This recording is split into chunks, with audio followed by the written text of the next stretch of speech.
Everybody's been waiting on. One of the last big chips to fall in free agency was DeMar DeRozan. We now know that DeMar DeRozan is on his way to the Sacramento Kings. We're going to talk about it all and more right after this. Tuned in to Chicago Bulls Central, your number one place for all Chicago Bulls news and content. I see red, I see red, I see red, I see red, yeah, I see red, I see red, I see red, I see. What's going on, Bulls fans? Welcome to another episode of Chicago Bulls Central and Shy Bulls podcast with them Cognac boys. Fellas, the deal that everybody's been waiting for, one of the last chips to fall, major free agents out there.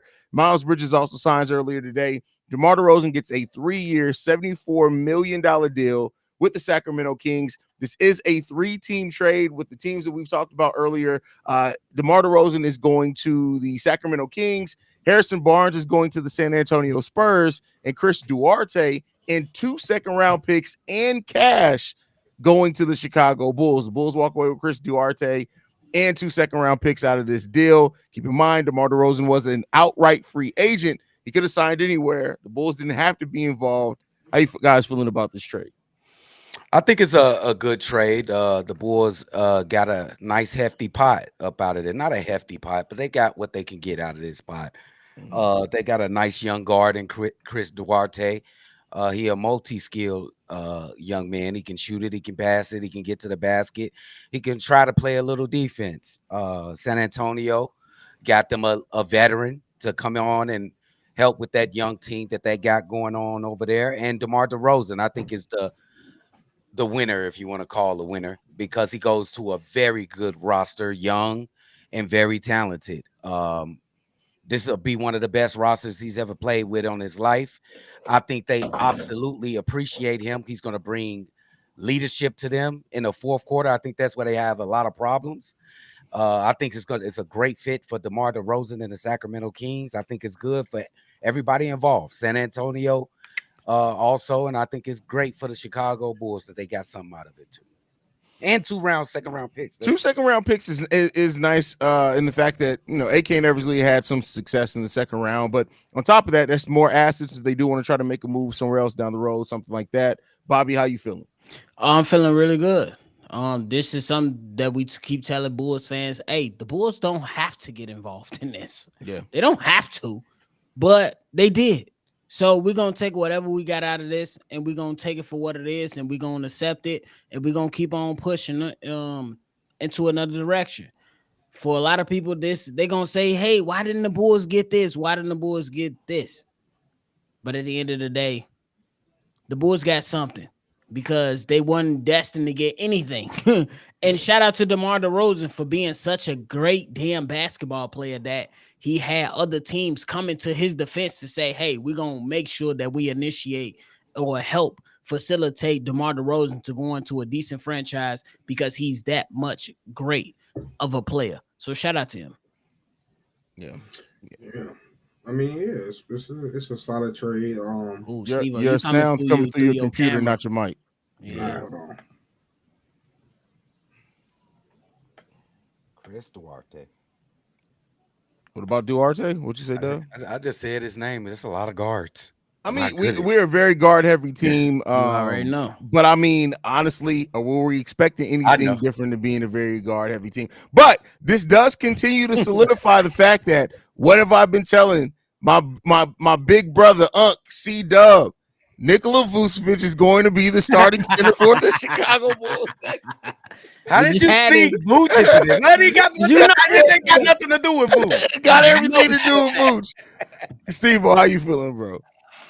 I'm cool with it. Like, I knew it was time for a change to happen, and we know, like you said, it was out of our. We didn't have to get into this. It was up to how everybody else wanted to make it work, and I guess they wanted them. Sacramento made it work. Now why they want them, I don't know, but that's up to them. That's their problem to figure out. But hey, I just like that they finally made that call and they're moving forward. It's time to look for a new adventure with this team, start for something different, and I think that's what's needed. Thanks for all the good times, thanks for all the great moments in the last 3 years. But Go try to get yourself a ring. And I was just about to get into this. This is actually a really big thing here.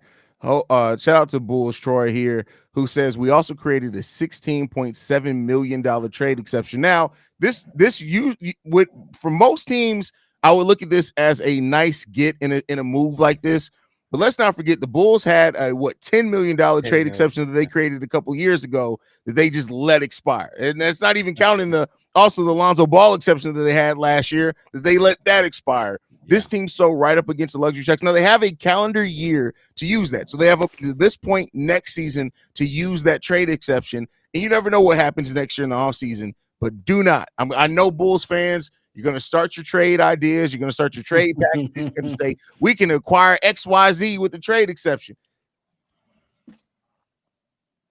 They're not using it this year. Yeah. Jerry said, I got t-shirts, hats, jerseys, everything, all that coming in, plus 16.7. Hey, AK and Mark Eversley, y'all get 2 more years. We gonna get ready to start writing that up this off season. We gonna start writing up that deal for y'all. Shout out to y'all.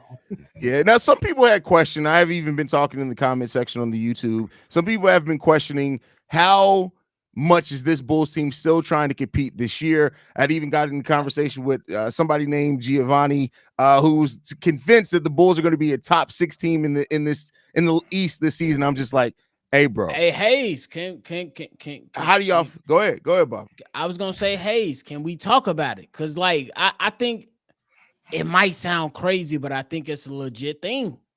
Okay, let's talk about it. So let's talk about the teams in the Eastern Conference that are better than the Bulls. Let's get on that page. Let's start there.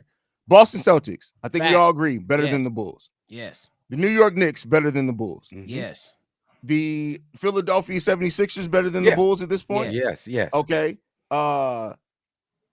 Indiana. The Indiana Pacers, better than the Chicago Bulls. Okay, Cleveland. I'll give it to them. The Cleveland Cavaliers, better than the Orlando. Chicago Bulls. The Orlando Magic, one of the best defensive teams in the league, and added offense, better than the Chicago Bulls. And then you add Milwaukee, and then after that, Milwaukee's better than the Chicago Bulls, and the Miami Heat, better than the Chicago Bulls. Are they? Yes. I'm gonna trust any team with Jimmy Butler and Spoelstra over what we got right here. For me personally, I'm not saying that this much in Miami this much. That's fair. I'm just saying that I think people are confusing the different style that we're gonna play a much more entertaining and modern style of basketball. But this team is a worse 3-point shooting team than what it was last season, which that already hurt us tremendously. It's gotten worse defensively than what we were last season, which is already something that hurt us last year. And then on top of that, this is a new team that we don't even necessarily know exactly how all those pieces are going to fit together. So I would have to see it before I'm ready to say that the Bulls are in any shape, form, or fashion where I'm going to say that they can be a top 6 team in the East. Could they compete with for a 10th seed? Maybe. But I don't know what really that's saying. We were 3 games away last season from being out of the play-in. So that's just my personal, but I understand where Bobby's coming from. We're going to play we're going to attack. We're going to get out in transition. I don't see this team looking at this and saying they're better than 8 teams in the Eastern Conference yet. I'm going to say it. We're not going to be good. And if we are a top 16, the whole damn East got hurt. We're not. We're not. I don't care with LaVine or not. We are not that good. We're just not. We're young as hell. Now we just transition. We just transition to a team that now got to learn how to win again because they still struggle learning how to win. Now you bring even more talent and then you bring it in Duarte, which is funny. I got an Oregon jersey. Oh, he's from Oregon, but I ain't gonna lie. I just don't see us being that good, especially the first year. Like, I think we got to learn each other. I think, like I said, we all know Billy Donovan's Billy Donovan, so I don't think he's just going to galvanize the truth in 1 year with all these young dudes. So, like I said, if we're top 6, something went terribly wrong throughout the East. Can I withhold judgment till I see the roster? Is that fair? Yes. No, because you're still holding out hope because Nikola Vucevic is still. No, I'm just gonna throw fun towards them. Okay, finish your point, bro. I want to hold off until I see the roster. Okay, hold on. Let me gather myself. What did he just say? Hey, let's keep okay. Uh, let me see the roster how it is, how it is, because it's a lot of shit that we got to do with this roster still. Yeah. You know, you got to move with Zach. I think it's a move with Vooch coming on, and plus we got to shuffle out some of these guards that we got. There's too many guards, so it's going to be some moving parts on this team. So I'm holding out. I want to see the finished product before I say they like 12th best in the East or something like that. Well, I mean, we just went like I said, I'm willing to make a conversation that they can maybe contend for 10th, right? I'm willing to give that conceit. Yeah, that's like you said. We got it. We got to see it.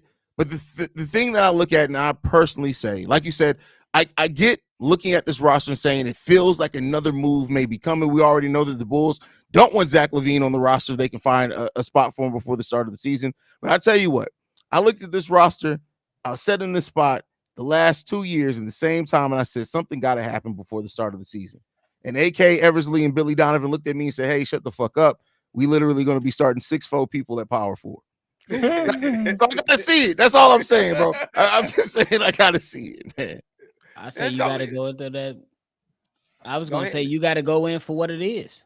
I mean, this is what they shown us. They shown us that they might make a few moves, but it ain't showing us they gonna transpire or drastically change the entire team. So I'm looking at it for what it is, for what you guys put it out there, and I agree with you, Haize. Number 10, and I would say that's a win. You literally I would say it's the win because you got rid of DeMar, you got rid of Zach, possibly Nikola Vucevic, and you still end up with a chance to make the playoffs. That's a dub for me. And we already know that these guys really don't necessarily want to go into a complete rebuild right now. So you take it for what it is. I think the Bulls are still years away.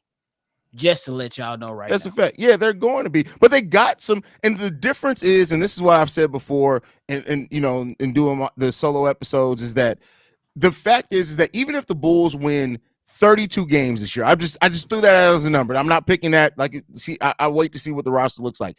But if you win 32 games on a roster that's now gone from being an average age of 28 and the 10th oldest roster in the NBA to now the Chicago Bulls are a little over the average age of 25 and they're going to be one of the bottom 10 teams as far as age in the NBA, that's a lot more of a promising proposition that you got 3 players, all that are supposed to be stars and all-stars, and you're struggling to win 39 games. That's what. So it's a plus. If the Bulls take and I just gave a 7-game step back, 7 to 10 games less than what they won, with the way that this roster shape up, that is still a much better proposition and still in a much better place because you're now doing it with players that are 22, 23, 20, right? That type of age, you're doing that and they are going in the right direction. You know, winning 39 games when half of your roster is damn near 30 years old, that's not a good place to be. Terrible. In this franchise. So, could we count in the factors that we're going to play a whole Tyler different way? That we don't have people holding the ball. Yeah. It's going to be a different defense. Would y'all say that Billy Donovan is better coaching with minimum veterans on the team and a lot of young people on the team, like a Oklahoma City? It didn't have a lot of veterans on that team. No, I won't say that because they had a really good team when it was an old veteran and Chris Paul there. I think he's better when like you said though, the ball spreads around. The basketball that we saw the Bulls play in December this past year was some of the best basketball that the Bulls have played since Billy Donovan was there. And it's not just because of, I'm not blaming that on DeMar and Zach. Those 2 players were out, but it's because you took the ball dominant players out and players like Patrick Williams, players like Kobe, players like Ayo Dosunmu. It wasn't like, hey, we need you to take shots now to help the offense. It was like, no, we need you motherfuckers to take shots because you are the offense. And it spreads it around. And that's the type of offense, at least theoretically, we're going to see from this Bulls team more consistently now. And where we were very successful in the win-loss record. Yeah, I think we only lost 5 games in December, something like that. Maybe even not that much. Yeah. So how can we easily dismiss this team as a bottom feeder? I mean, it's with the odds you can say because again, play style, you still have to have talent to compete. And again, I get what you're saying, but it's a different thing when you remove DeMar, when you move Zach, but you got Io, you got Alex Caruso playing great defense. You got Andre Drummond and getting in rhythm. I love the acquisition of Jalen Smith. He's not the on-ball defender or off-ball defender that Andre Drummond is. He's a solid rebounder and he's a solid weak side defender as far as blocking shots, but he's not the one-on-one defender. You got now a rookie in Mattis Bucilis who needs to get – I think that Mattis Bucilis could turn into Franz Wagner plus. That's an over 20 point per game score. That's what I think. But still, he's a rookie.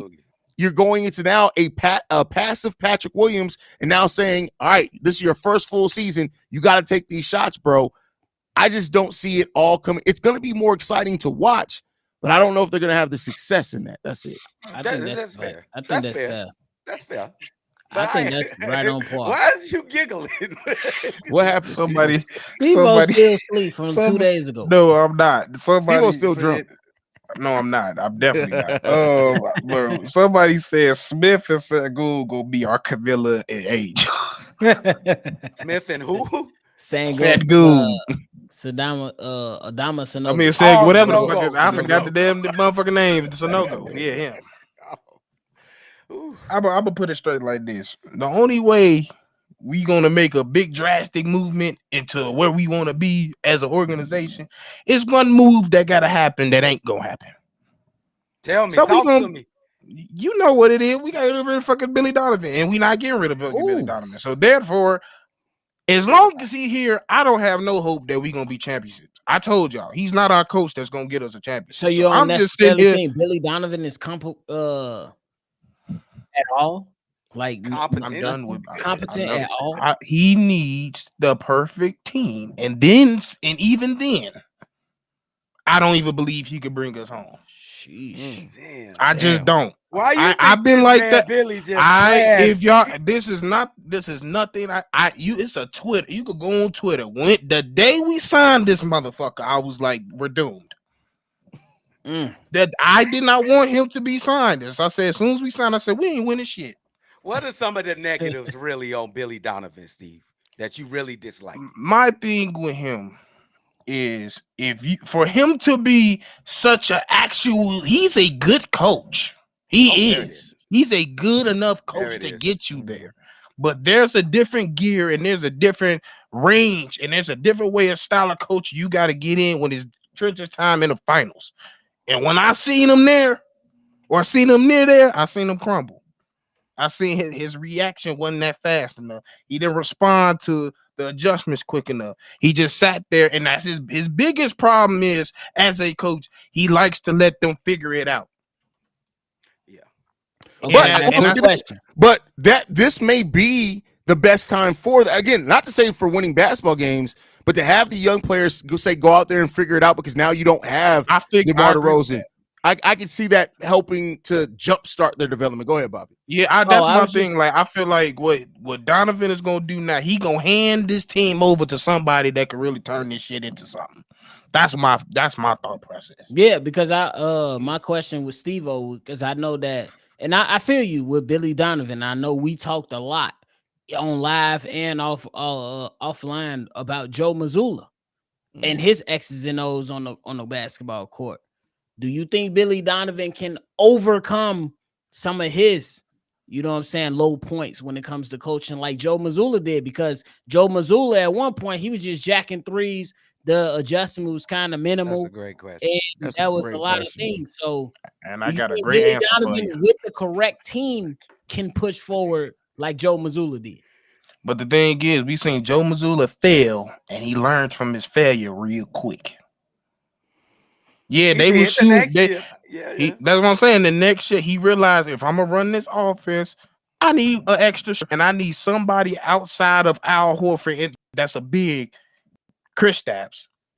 That's gonna be the odd man. That's like, okay, how he's gonna be the hard person to guard, because for example, when they was going against Cat and them, I was like, oh, if they were to go up against Cat, I think it was gonna be a real problem, because he was gonna bring Cat out that paint. And we all know that not only can they light it up, they could get to the rim as well, from Derek White to Tatum to Brown to all of them. So He realized, along with his playing style, he had to get the right team, and he needed that extra player. And he definitely cleaned up on that defensive side of the rotation that he did the years prior. For sure. Billy, he can do it, but it's gonna be 4 games too late. Billy's adjustments leave a lot to be desired, and I mean that's just something that you can't watch Billy Donovan objectively and say like this. But this goes all the way back to college. This is something that also the difference is though is that those Florida teams that were successful were so deep that Billy was able to throw a lot of different looks at them. It's different in the NBA. So here's what I'll say. I'm not worried about if it comes to Billy Donovan scratching and clawing this Bulls team to 5 more wins each season. I don't think he can do that. But I do think over these last 2 years of Billy Donovan's deal, he can implement some of the right things for this young team to understand how to play the game of basketball together, to spread the ball out, stuff like that. They may look at him sometimes and be like, Billy, you really want to run? You really want to run the zone right now? They're killing us. And it is what it is there. They're not moving on from Billy Donovan. But I'll say that he could still do some solid things with this young team.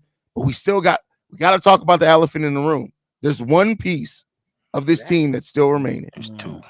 Well, 2. But I've said before, I don't think Nikola Vucevic gets moved this season. I think if anything, maybe at the trade deadline or maybe next offseason when he's expiring. At this point, you're not finding a center to replace Nikola Vucevic. I love Jalen Smith. I love Adama Sanogo. I want to see these guys get minutes this year. Neither one of them are ready to be a starting level center. But Zach LaVine, how important is it when you look at this roster that Zach LaVine is not on it by the start of the season so that Mattis Bucilis, so that Patrick Williams, so that these guys can get those shots up? How you guys feeling about that? That's a great question. You said how important is it for him not to be on this team?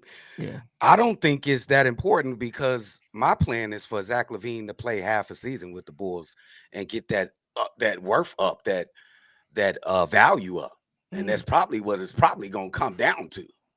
Because what word around the league is he has no value. Why ain't nobody picked up Zach LaVine right now? He averaged 26 points per game in his career.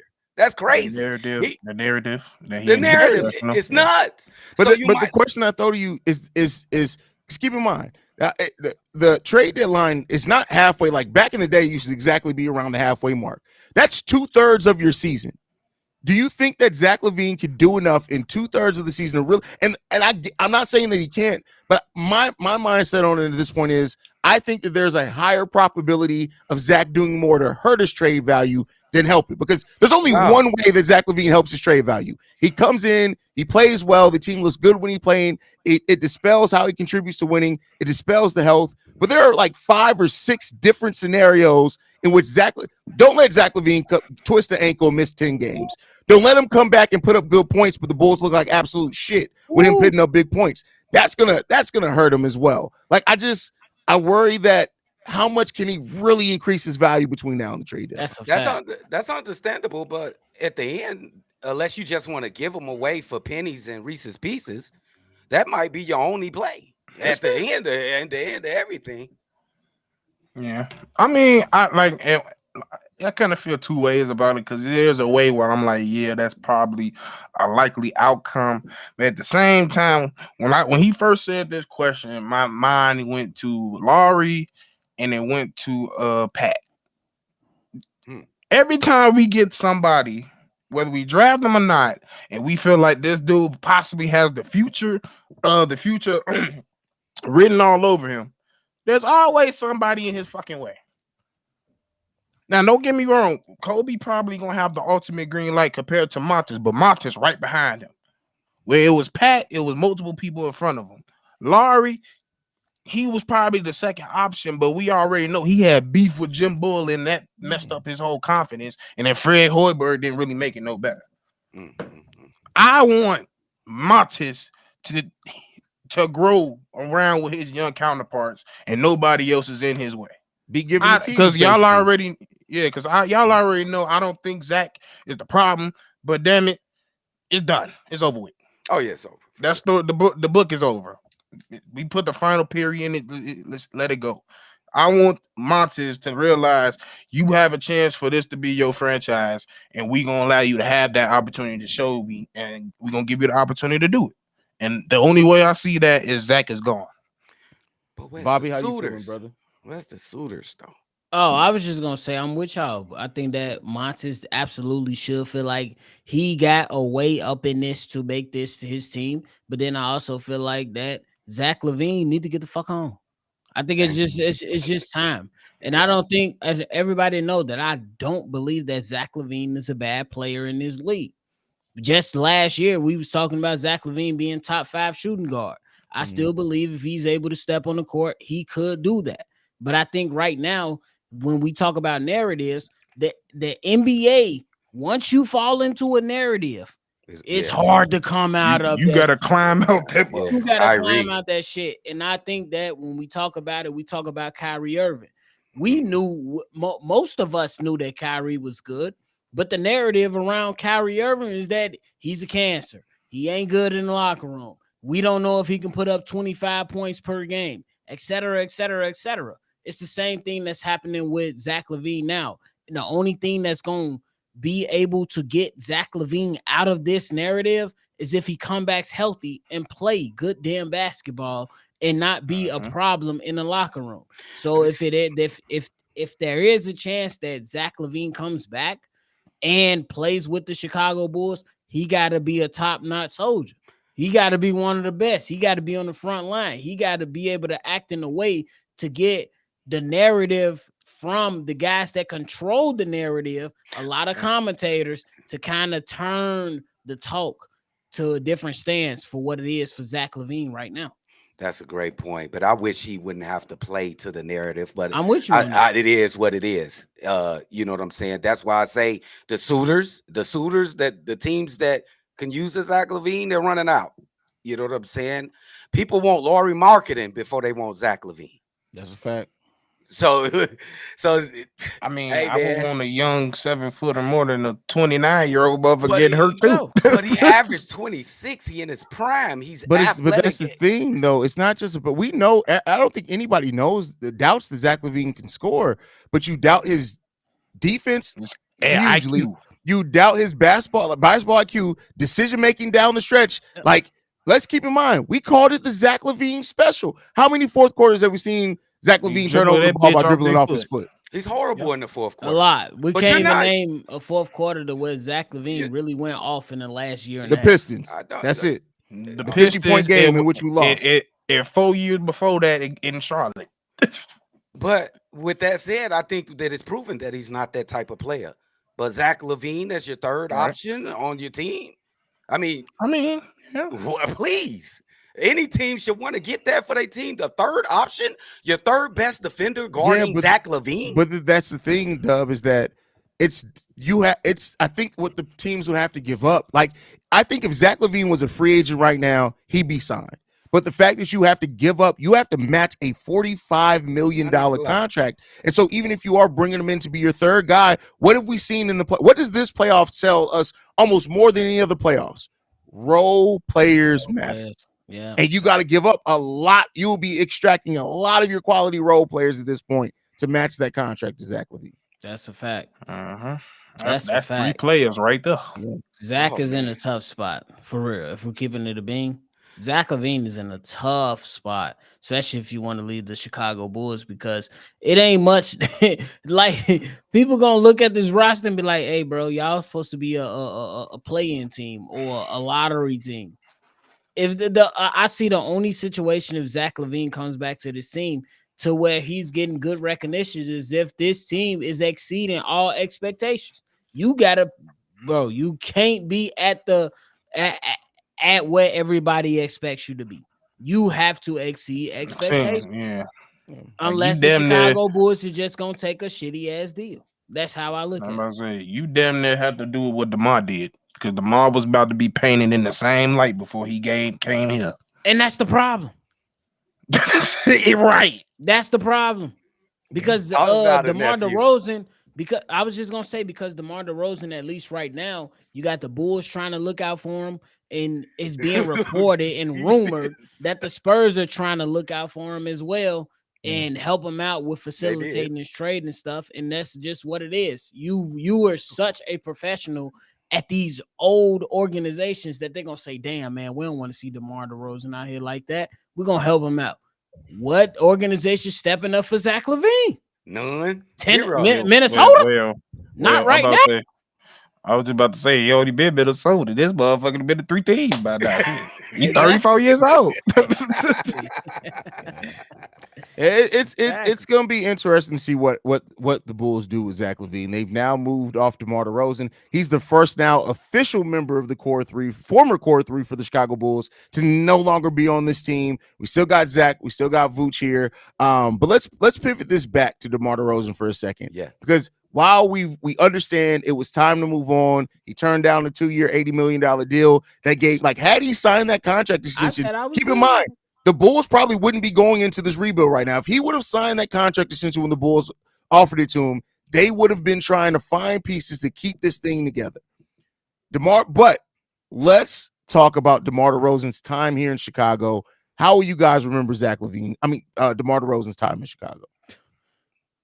Go ahead, nephew. Oh, I was gonna say, hey, he keep it above with you. He's everything we wanted Zach LaVine to be. Everything. This is perfect. The leader of the team. That's perfect. The guy to take the last few shots within the last few minutes of the game. The guy that rallied people to go ahead and go against the opposing team. We know they better than.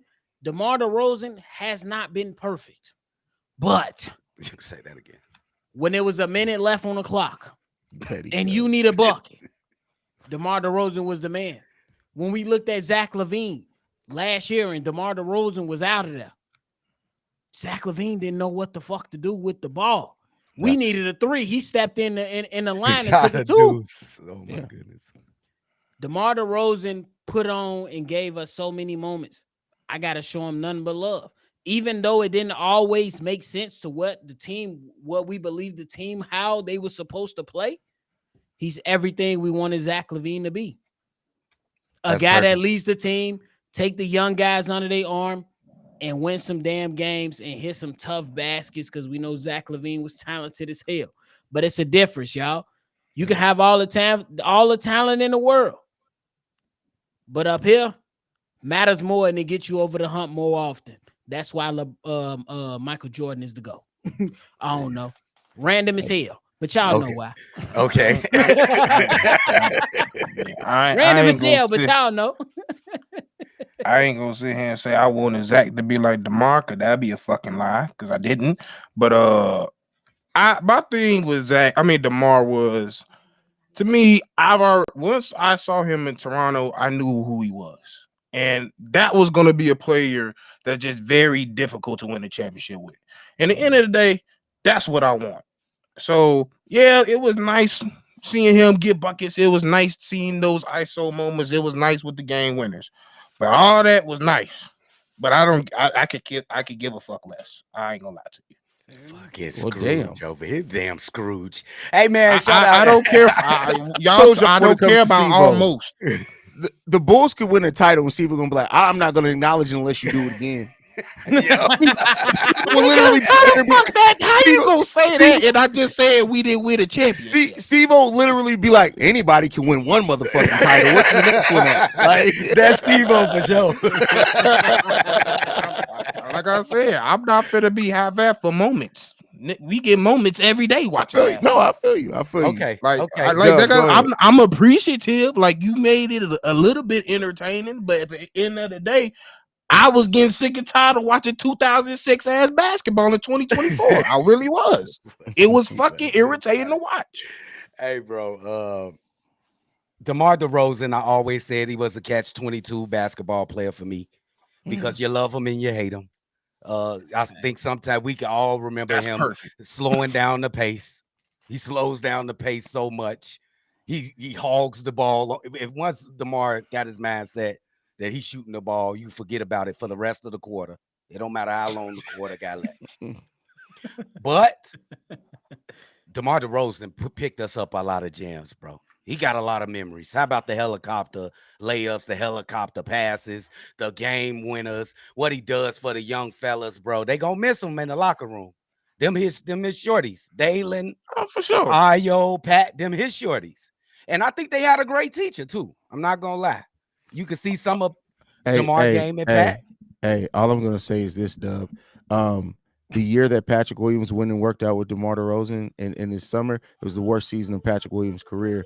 The year that Io DeSumo worked out in the summer with DeMar DeRozan, it was the worst year of his career. The year that Kobe White started off his summer working with DeMar DeRozan, he scored 8.9 points off the bench. Both Kobe and Io best seasons came in a year where they said, I don't have time to go work with DeMar DeRozan. Dribble too much. Yeah, he wasn't even in the damn league. Why you guys always got to go to the because it's a fact. It's a fact.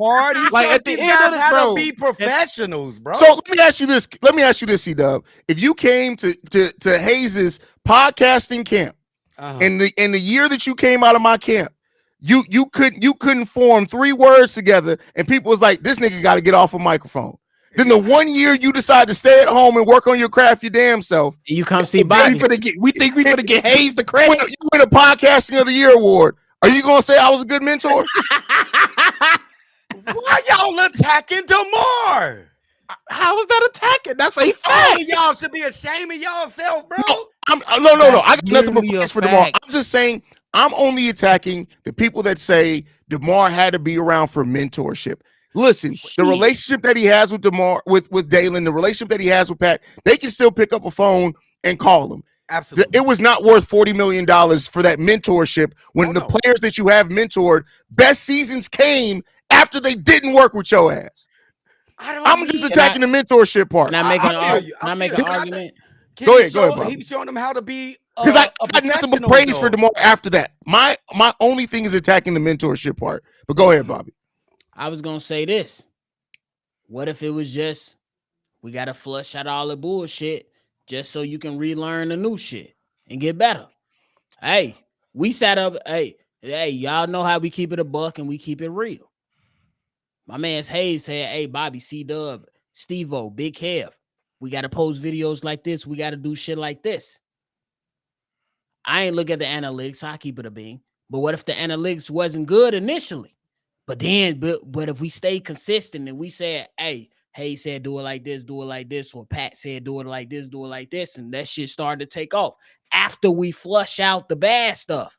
Sometimes you got to flush out the bad stuff so you can see that elevation. That's all I'm saying. And part of flushing out the bad stuff is DeMar DeRozan's contract. That's all I'm saying. No, but I agree. But like I said, the only thing is the people who say, well, we have to keep DeMar for mentorship. I just don't agree with that. That's not me. No, I'm not saying that's you either, Dub. I'm just saying for those people. But as far as to answer the question that I presented you guys, DeMar DeRozan he had probably one of the best 3-year stretches statistically that we've ever, and big shot wise, that we've seen in the last 20 years, probably for Chicago Bulls fans.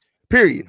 And I will never take that away from DeMar DeRozan. The back-to-back game winners. How many fourth quarters were the Bulls either down by 4, down by 5, and it came down to ain't nobody else. Zach was dribbling the ball off his foot. Patrick Williams didn't want to shoot the goddamn ball. Lonzo Ball was on the sideline getting dead people's cartilage put in his knee, and it was DeMar DeRozan who was the one out there on the court. Vooch couldn't guard it. Vooch in the pick and roll was like, which way do I go? Which way do I go? Which way do I go? I knew people saw that. But it was DeMar DeRozan, and he broke Wilt Chamberlain records in a Bulls uniform. For that, I will never forget what he did for the Chicago Bulls. But it's time to move on. Oh, yeah. I can't argue with nothing. Look, we can talk about the impact and what we believe was good as a mentorship. We ain't never gonna forget him. But you fucking right. It's time to move on from all of these guys. Vooch, DeMar, and Zach. That's a fact. I ain't gonna lie. Marco Bellinelli gave us a lot of great moments. You bogus. Listen, bro. But he didn't give us DeMar moments. Now, I will say this: what Marco Bellinelli gave us was that glimpse. So, what was the one thing we kept talking about during Derrick Rose's career? What if he had that 2 guard next to him? Damn shooting guard. What if he had that 2 guard next to him? What? And he went out and got him, and Derrick Rose didn't get to play a single game with that motherfucker. Yeah, real. You talking about Rip Hamilton, right? No, I'm talking about Marco Bellinelli. No, you thought he got hurt. He got hurt with Marco. You ain't get a good Jimmy Butler with you or nothing. Yeah, but yeah, like I said, I gotta give tons of credit for what Debo is able to do, and then especially as Debo, everybody in the arena and they dead mama knew exactly what DeMar DeRozan was going to do every play, the exact spot he wanted to get to, and nobody could stop this motherfucker except Asur Thompson. Asur Thompson. He clamped his ass down. It's like they told Asur Thompson that whole week, don't do nothing but watch DeMar DeRozan tape, because that motherfucker. Hey, that's some of the best defense I've ever seen played on DeMar DeRozan was Asur Thompson. But other than Asur Thompson, everybody knew exactly where DeMar wanted to go, and he was Debo. Stop me, and they couldn't stop him. Couldn't, not at all. You know what I think it is about him? I think we see like so much of the Kobe discipleship that sometimes we think this motherfucker actually Kobe, and he ain't. Dang, I don't think he Kobe. Bro. No, because it's not even that. It's a lot of Kobe disciples. Like, if you really think about it, like if you think about all the Kobe disciples, they think their mentorship and they're talking. DeMar don't know ball like Kobe did. I've listened to countless of them. And I think, and even Kyrie got knowledge, but not Kobe knowledge. Tatum got knowledge, but not Kobe knowledge. So, like, I don't know if he can teach, because I don't know if he paid attention to the game that much. I think he just focused on what I gotta do and what I gotta work on to do what I gotta do. I like that. I don't know if I agree with that part, but I like that. Though. I mean, okay, but I'm just saying, besides his game, did he? Not even that. Besides San Antonio, where he completely changed his whole style, because of Pop. How much impact outside of scoring did he bring his teams?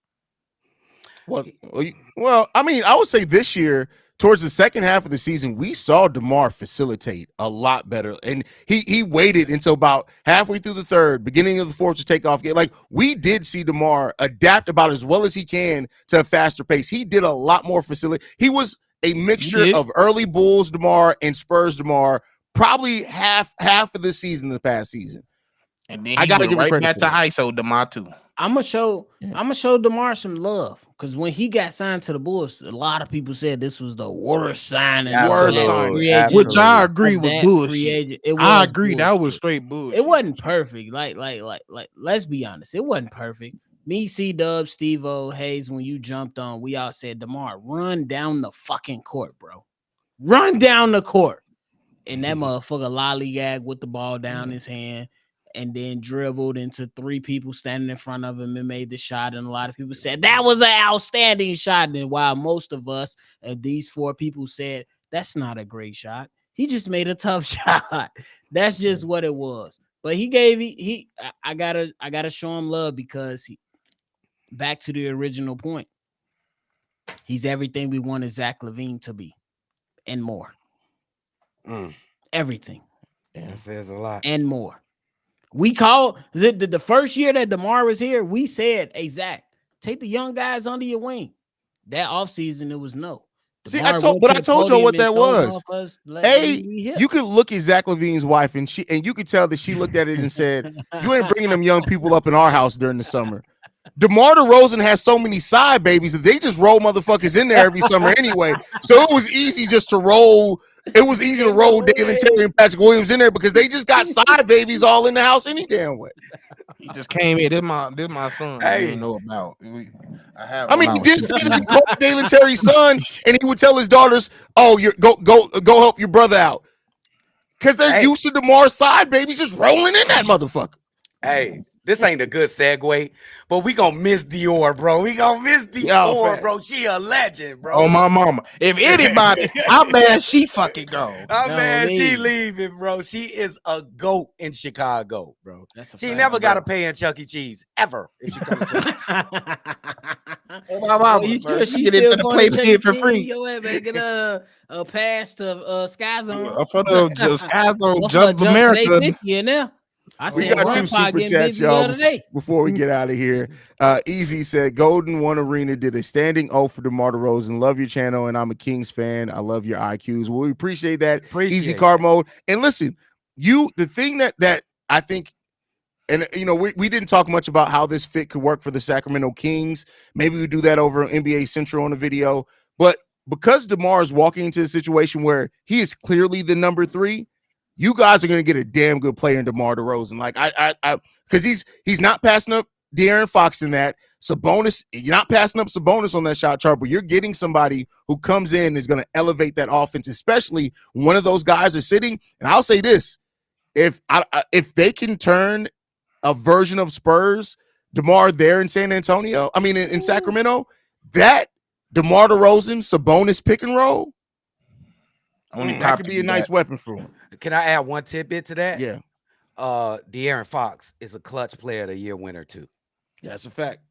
So I was gonna say it's looking like DeMar can they gonna be tough. get his name into some stuff because if you look around they these get young past teams, first round. Steve. Who's the I ain't saying that. fourth that can close the game? Really? You got DeMar. But like I said, y'all sound confident because we sure thought he was gonna come in and be this motherfucking 2, and he wasn't no damn 2. He took over. You saying he gonna go over? Unfortunately, part of the reason that he took over is because Zach LaVine, no matter how positive or negative you look at Zach, one thing is universal. He has not shown himself to be a consistent clutch player throughout his career. So when you can't bet on somebody down the clutch, you're going to go to who you can trust. And so luckily, they got De'Aaron Fox, who's shown himself to be able to be a clutch player. So they'll be able to focus on getting the most out of DeMar at that point. If I'm De'Aaron, I'm talking to his ass tonight. Look here, dog. They going out to dinner tonight. I said, look here, dog. That shit ain't happening. I've been talking to that right Zach. now. you playing? That's hilarious. You Luigi, nigga. I'm Mario. Can y'all picture DeMar spotting up while De'Aaron Fox got the isolation for the game winner? I really can't. You better be ready. DeMar gonna be right in the huddle. Hey, boy, your ass should have passed that to the right wing. Go spot up. Go spot up. And I literally can see De'Aaron Fox looking at him and be like, "Listen, you 40-year-old cornrow wearer, hey, watch yourself." No, but Melvin in the building says those back-to-back game winners by DeMar on New Year's and his daughter screaming in the play. Yeah, great moment. I'm gonna miss that. Yeah, I'm definitely gonna miss that. New Year's Eve and New Year's Day. Yeah. That's got to be his greatest moment in Chicago, though. Hey, them 2 back-to-back game winners. And my wife was whipping it up on both days. Crazy. Look at this. Do you remember the exact meal she was whipping up, Bobby, on those days? What was the meal? Go break down meal analysis. New Year's Eve, we had the goddamn fried chicken with the mac and cheese. The next day, we had the goddamn meatloaf. It was a hit. I remember because I said, "Hey, son." Y'all know it be certain songs that you play, certain meals that you eat, and certain things that you say. I say, "Hey, son, it'd be crazy if DeMar DeRozan hit the game winner tonight." That boy hit the game winner right next day. Shout out to my guy. Shout out to him. Good luck on the other side. Yeah, I'm on the other side. This is a good question. I'm gonna read the question, but then I'm gonna remix it a little bit. It says Kobe White is a clear star now. Zach gone. Get up out of here, there, and play 25 games a season for the rest of his career. Come on, man. Damn. For the rest of his career, Patrick Williams is clearly not shaping up to be what we thought. Great comment there, but I'm gonna take it and mix it into this. If Zach LaVine is off this roster, we're just gonna, because that's what the Bulls want. We'll say that they eventually find that goal. Whose team do you think it is right now? Is it Kobe's because he's at this point, if Zach's gone, he's the longest tenured Bull? Do you see much like kind of how initially when Laurie first came here, it looked like this was going to be Laurie's team, but then Zach LaVine came back healthy, he kind of took it over. Manis Busilis, do you see another player stepping up, a Josh Giddy or somebody if you had this time next year, who are we next summer saying it's this player's Bulls team? I wish I knew about Patrick Williams' health, but obviously it's going to be, I think it's Kobe. Okay. But I think Giddy is like the quarterback. He's going to be spectacular running up and down. He's going to have a bunch of assists. He's playing pretty well. If y'all catch his clips right now over there in Australia, he's playing pretty well. But I'm going to go with Kobe.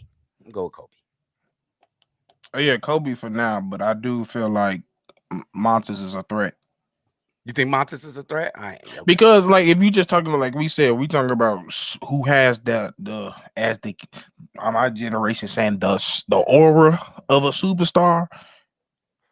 He got He does got NBA size, NBA athleticism, can shoot that mug. He can. He got to work on it. And he a cocky bastard at that. He cocky for sure. yeah. That's a recipe. I ain't gonna lie. That's not only a recipe for a great player. That's a recipe for a great. Well, I hear you. You big on Buzelis, huh, Steve-O? Like now, do I believe is he gonna do that? I don't know, but he has everything in his bag to become that. I agree with Steve-O. He has the mental makeup. He has the modern style game. As long as that 3-point shot comes along, and he has to find his way to be a serviceable defender. I don't know if Mattis Buzelis is ever going to be a lockdown defender, but he needs to find his way to be a serviceable defender. But you got to look at, he already has everything else: passing, mid-range shot, finishing around the rim. The ability to create separation in the mid-range. That floater is nasty. In transition, nasty. The block shots as a rim protector at the small forward or power forward, nasty potential there. And then, but it's just that he has to back up the aura around him with the on-court progression. And if he can do that, I'm not saying he's going to be a superstar in this league, but Buzelis is definitely the type of guy that you look at and say, hey, we got us one. If he develops and rounds out. So, yeah. Oh, I agree with y'all 100%. Yeah, but it's Kobe to me. I think Steve-O said it perfect. I think Kobe right now is the guy. I think Ayo Dosunmu gonna have a little, even though if he might not be the lead guy, I think that Ayo Dosunmu is definitely gonna be one of the veteran leaders in the locker room. I love Ayo, bro. Simply because how he was up in people's face. Hey, DeMar, chill. We don't need that. Yeah. He's been doing that since his rookie year. We don't see that tech right now. So I think that Kobe and Ayo gonna be those two guys, but I think that Buzelis really, really has an opportunity in front of him. It's the same thing that we seen with Ant Edwards. And I'm not saying that he gonna have the mentality of Ant Edwards, but we seen Ant Edwards come into a situation. He allowed those guys that was there for a minute and then said, "Fuck that! I'm taking the bull by the horns." And Buzelis got that opportunity right in front of him. You got all the talent in the world. You just got to take it. So take it. That's what I say. Take it. Somebody said he need a parking spot outside of a Golden Corral. That's crazy, bro. That's crazy. But I mean, Buzelis has. That's why, like, the players that I had in my draft: Tajon Saloon, Mattis Buzelis, and Khalil Ware. I thought Saloon was one of the people that the Bulls look at a lot. Oh, yeah. I love Saloon in this draft. But those are the three players that I said to myself, and you could go watch the videos. I said it in like 4 different ones, that if you could walk away with one of those 3 players, you've done something for your franchise. And there was so much question on if Buzelis was even going to drop at 11. Love that you have him here. I will say this. I do want some type of veteran mentorship for Buzelis there. That's why I did love the idea of the Bulls going out and getting some veterans and things like that. But ultimately, like, Buzelis, I said it on today's mailbag episode, as a matter of fact, out of Josh Giddy and Buzelis, one of those guys, if not both of them, have to hit for this rebuild to work. And I don't mean that they have to necessarily turn into superstars, but they got to turn into players that you look at their position and say, we don't have to worry about the position that Buzelis or the position that Giddy's playing for the next 5 years because they've developed that much. You got to get to that point. It's hugely important in this rebuild that one of those two guys, ideally both, get to that point if this thing is going to be successful. Let me ask you a question about Giddy. You said, is you putting a number on that, or what are you looking for from Giddy? Because he's going to give you 17, 8, and 8. He did that every year he's played in the NBA, basically. So what are you looking for? Are you looking for more from Giddy? What are you looking for Giddy? No, I think that he needs to do the 17, 6, and 6 and be that consistently, night in and night out, because he doesn't have a Shai Gilgeous-Alexander getting his way of the point guard duties in that case. But on top of that, I don't need Josh Giddy to turn into some amazing three-point shooter. But I do need Josh Giddy to turn into consistently a 33 to 35% three-point shooter. With his game, his ability to get to the mid-range, his playmaking, keep in mind, I broke it down on the show before. He is in the 91st percentile in open shots generated for his teammates. And I like using that stat because it's more than assists. Because if the other player misses the shot, you don't get an assist. If he's already showing that ability to create open shots for his teammates, I need him to be that consistently. And if he can just get to a consistently 33 to 35% three-point shooter on taking 3 per game, that's going to open up Josh Giddy's offense. I'm with you on that. I mean, we must don't like Chris Duarte. we ain't I mean, Chris Duarte, cool. He's 27 years old on an expiring contract. He's not part of this Bulls team future. And he looks too much like Denzel Valentine. I don't even really want the motherfucker on the roster. The fact that I can look on the roster and still see the bald-headed hoe, and then I can squint a little bit and be like, is that fucking Denzel Valentine? That's catfish for y'all don't know. Catfish. I don't need that, bro. I don't need that on my life, man. Yeah, for Chris Duarte, I was like, it is what it is. I'm just happy the Bulls got the picks back. And then they looked out for DeMar. Like, I can't be mad at the organization trying to get a little bit of a positive reputation in this league, because right now you already know Rich Paul handling, and he doing what he doing. This other agents, they got clout. These agents got clout now more than ever in the NBA. So you got to be able to make sure that these players are taken care of. Otherwise, you might be missing out.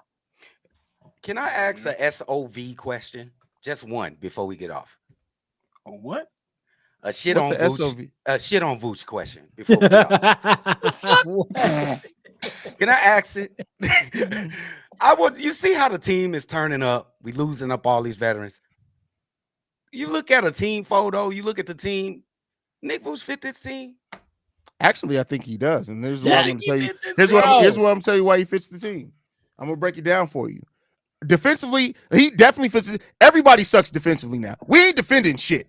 Us 4 right now can go and drop 80 points on the Chicago Bulls. Let's go. But when you look at having a big, because now that DeMar DeRozan, what have we said for so long? DeMar DeRozan and Nikola Vucevic occupy the same spots on the floor. Now having a big man that can get you 18 and 11 and is a solid passer, because I tell you what, Kobe White want to see moving without the ball. Mattis Bucilis is solid moving without the ball. We want Patrick Williams to get back to moving without the ball. His passing from that interior and having somebody that is going to be able to defensively rebound like Vooch can to help you get out in transition. He ain't going to run with you motherfuckers, but he can say, hey, I got the ball, run. Boom, y'all go handle it. You know he ain't running. That's pretty much what I said early on today's episode on Shy Bulls. Like Vooch, schematically, if you take the fillers out, he fits. Yeah. Like, it ain't gonna be the greatest thing ever when he sticks defense or anything like that. But offensively, what he can give you with space in the floor and occupying the space in the paint and be able to give you rebounds and second chance points, he's gonna fit into that. But on the flip side of that, you say Chicago Bulls, we need to turn the page. So that was my only thing. I feel like the Bulls need to turn the page, let him go. But if we keeping it a buck and saying real shit, like we always do, Vooch fits with the young guys. It's just that we need to turn the page. That's how I look at it. Man, and all I'll say is this: if for anybody, and I'm gonna let y'all go and do it yourself, so you can go actually do some research, because some of y'all just typing lazy shit against Vooch. Go and look at in Bulls wins how impactful Vooch was. Go look at his stats in Bulls wins. I think Vooch averaged like 19 and 11 and a half. That's every game. That's what he gonna average though, Drip. But in high efficiency, bro. No, go look at it in losses, bro. We're talking about Vooch shooting, going 3 of 11 consistently in losses. Vooch does help the Chicago Bulls team win. The agenda that my boy C-Dub has against, I can't wait to open it. Listen, every game that Nikola Vucevic is still the starting center, I'm just gonna hop in the live call and be, hey Dub, that's another one. Hey Haize, I think it's like a 70% chance that Vooch is on this roster at the start of the season. Okay, we can move on. I don't want to talk about you brought it up. You brought it up. That's your fault. I think it's at 70%. I said SOV. Shit on Vooch. You praising them. Y'all praising He's not that bad. It's just that we think it's time for him. And even the defense, people got to realize too, the defense, Nicholas, don't look, on ball, Vooch is a solid defender. Pick and roll switching, he's absolutely terrible. Go and look up the numbers, Dub. On ball, he's a good defender. Everything else, which again, off ball is becoming more and more the thing. I'm not saying that like, hey, Nikola Vucevic is actually a good defender. I'm just saying he's a serviceable on-ball defender. You put him in pick and rolls, you ask him to switch, you ask him to breathe a little bit too much, it's barbecue chicken. That's a fact. But like I said, overall, this team seems to be doubling down on offense because we ain't defending the goddamn thing this season, bro. Oh my goodness. I agree with 15 games, bro. 15. I think they'll be fine though. And if they did, I don't give a fuck. Because I'm about to say, I don't care. The top 5 players in this draft, if you got a top 10 pick in this draft, Say it again. it's worth it, bro. It's worth it. Say it again. That's what I'm saying. We've been too used to being ass with older. Do y'all know how annoying that is? You got talent and you can see the vision, but every time that vision just get worse and worse, blurrier. It's a way different than getting your ass whooped every day because you're young. Yeah. That's a legitimate excuse. Mm-hmm. Your ass being 34 can't lead us to no damn playoffs. Ain't no excuse no more. Yeah. This ain't turned out as I thought it would. It never does. Hey,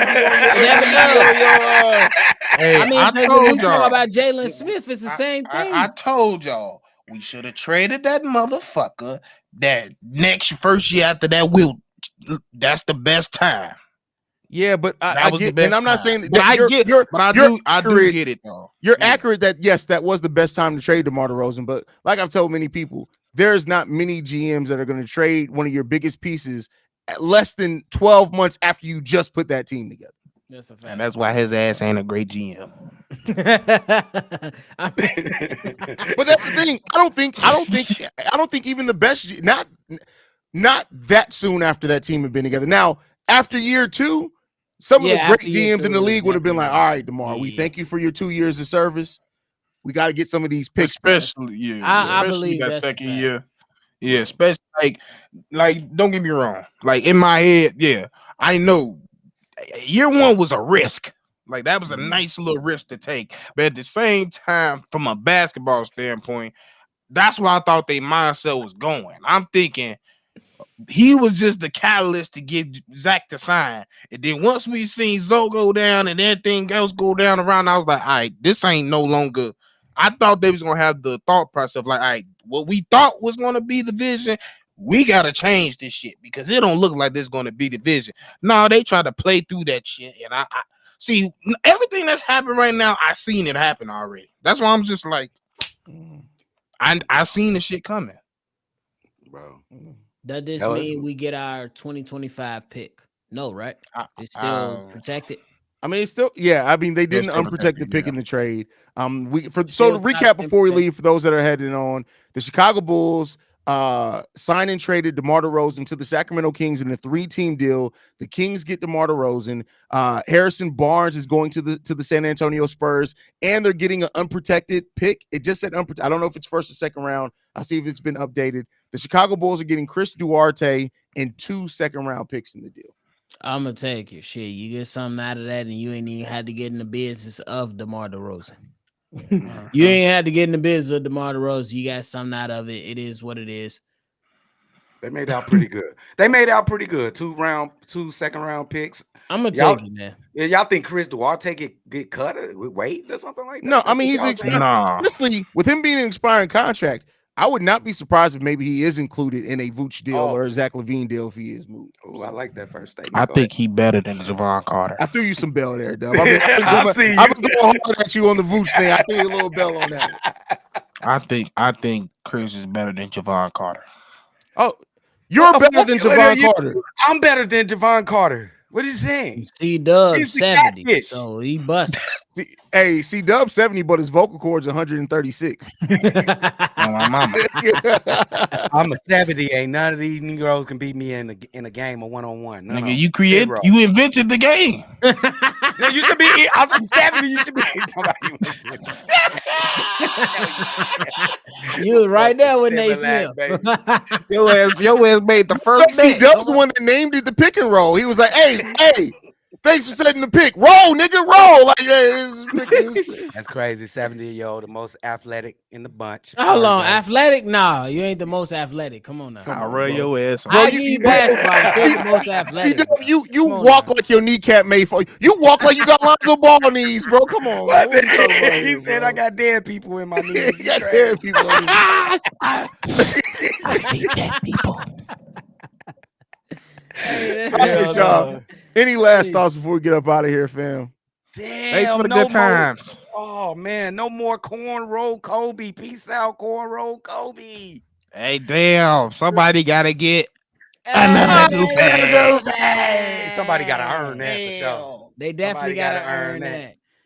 But hey, big shout out to Drip. Y'all make sure y'all get my man to that 20K and Yes. Shot Bulls All right. podcast. We on up. We moving up. Get us to that 7. We on the road to 10K. Love y'all. Appreciate y'all.